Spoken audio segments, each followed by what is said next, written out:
الأمر الثاني اللي أنا نفسي نصلي له حاجتين لبلدنا.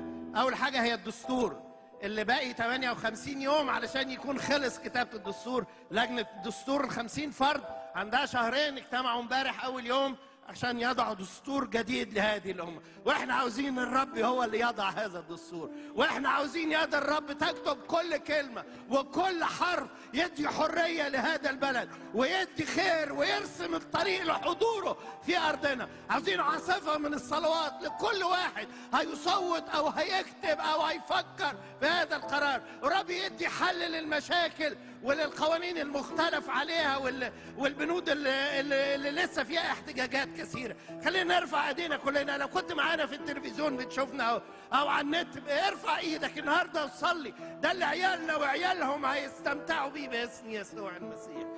يدك اللي تكتبه يا رب زي ما كتبت يا رب زمان الناموس، انت تكتب باصبع الله هذا الدستور باسم يسوع، يكون شهادة الأجيال جاية كثيرة ولبلاد تانية تشوف يا رب، يكون مثال ليها باسم يسوع المسيح.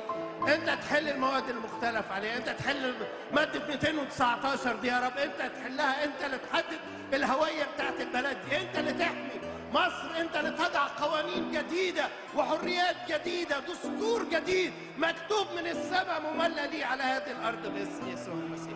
صلاة لكل واحد بيكتب الدستور ده يا رب، صلاة لكل واحد هتستخدمه يا رب التصويت بنعم أو لا باسم يسوع المسيح يا رب.